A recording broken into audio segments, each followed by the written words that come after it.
क्या लगी इंटरेस्टिंग बात, ये जो कोरोना है ना मुफ्ती साहब, कसम अल्लाह की कोरोना का हिंदुस्तान में आने का मूड नहीं था। नहीं, सच्ची में नहीं था बाबू, कोरोना का हिंदुस्तान में आने का मूड नहीं था। लेकिन क्यों आया?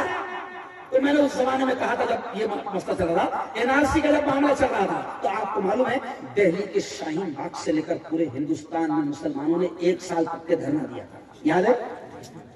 ये भगाना चाहते थे और मुसलमान धरने लेकर कहते थे कि हम इस देश के असल रखवाले हैं, हम कहीं नहीं जाएंगे और कागज भी नहीं दिखाएंगे। मुसलमान चिल्लाता रहा, 1 साल तक के धरने देता रहा, मगर हुकूमत नहीं मानती थी। 1 साल तक के भी हमारे धरनों को हुकूमत ने नहीं माना। तो मैंने कहा बस इसी वजह से कोरोना आ गया, कोरोना आ गया। और कोरोना कोई चाइना वाइना नहीं भेजा, भेजने वाली जात अल्लाह। अच्छा, कोरोना आ गया तो बहुत फायदा हुआ हमारा। फायदा क्या हुआ मालूम आपको? कोरोना जब आया ना तो फायदा क्या हुआ? कोरोना आया तो वो हुकूमत जो हमको भगाने की बात करती थी मुल्क से, अल्लाह ने कोरोना भेजा तो वही हुकूमत हमारे मोबाइल में घुस घुस कर हमसे कहती थी कृपया अपने घरों पर रहे, बाहर भी निकले तो डंडे खाएंगे। और डंडे खाए, डंडे, अरे बोलो सही है, अरे सही बोलो। तो कोरोना आया, ये काम हो गया। अच्छा, एक और इंटरेस्टिंग बात, उस जमाने में पत्रकार थे मेरे 2-3 साथी पत्रकार, मौलाना बहुत इंटरेस्टिंग बात याद आ गई, अल्लाह आपकी बरकतों से बुलवा रहा। बहुत एक 2-3 पत्रकार मेरे हिंदू दोस्त, उन्होंने क्या पूछा मुफ्ती साहब मुझसे कहा यार मुफ्ती हारून साहब एक बात बताओ। मैंने कहा क्या? कहा कि यार मुफ्ती साहब कोरोना तो फैल रहा है और बहुत लोग मर रहे हैं, मगर मुफ्ती साहब एक बात समझ में नहीं आ रही। मैंने कहा क्या समझ में नहीं आ रहा? कहा कि यार मुफ्ती साहब तुम्हारे मुसलमान कम मर रहे। क्या कहा? मुसलमान कम मर रहे। तो मैंने कहा उसकी वजह बताओ, लिखेगा? तो बोले मुफ्ती साहब बताओ।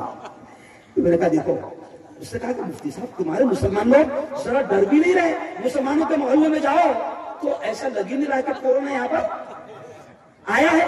अच्छा, हम लोग बाहर भी निकलते थे, अगर यहाँ से भोपाल भी जाना है तो क्या करते थे? मास्क लगाते थे हम दाढ़ी पर। क्या लगाते थे? दाढ़ी पर। दाढ़ी पर क्यों? कि अगर अचानक पुलिस वाला आ गया तो मास्क आ जाएगा। तो डर भी नहीं रहे थे और फिर भी कम मर रहे। तो मुझसे पत्रकारों ने पूछा यार मुफ्ती साहब इसकी वजह क्या है? तो सुनो, देवली वालों कभी नहीं सुने होंगे, आज मैंने बोल दे रहा हूं। तो मैंने कहा कि देखो, तुम जो कह रहे ना कि मुसलमान कम मर रहे, उसकी वजह है। मैंने कहा वजह उसकी यह है कि कोरोना चाइना गया, कोरोना इंग्लैंड गया, कोरोना जापान गया, कोरोना मदीना गया, कोरोना मक्का गया, कोरोना पूरी दुनिया में घूमा, मगर किसी ने कोरोना को छेड़खानी नहीं किया। नहीं समझा? कोरोना को किसी ने उंगली नहीं किया। लेकिन तुम इतने बदमाश है कि कोरोना को जब हिंदुस्तान लाए तो तुमने बदमाशी क्या की कोरोना के साथ कि कोरोना जब हिंदुस्तान आया तो सीधा उसको दिल्ली एयरपोर्ट पर उतारा। तुमने कहा उतारे? दिल्ली एयरपोर्ट पर कोरोना उतरा, वहां से सीधा वो टैक्सी में बैठा, उसको टैक्सी से बिठाकर सीधा निजामुद्दीन में तुम ले गए। निजामुद्दीन में उसने वजू करा, वजू करके मौलाना साहब से उसकी मुलाकात हो गई और फिर उसने कलमा पढ़कर निजामुद्दीन से बाहर निकल गया। और फिर तुमने अखबारात में निकला कि कोरोना कहां से आया? निजामुद्दीन से आया।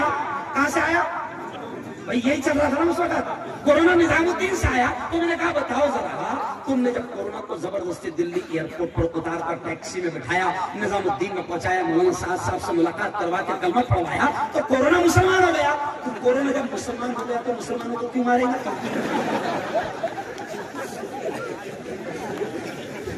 अरे भाई अपने वालों को क्यों मारेगा?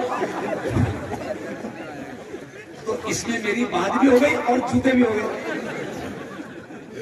तो खैर चलो आओ, तो ऐसे ही मैं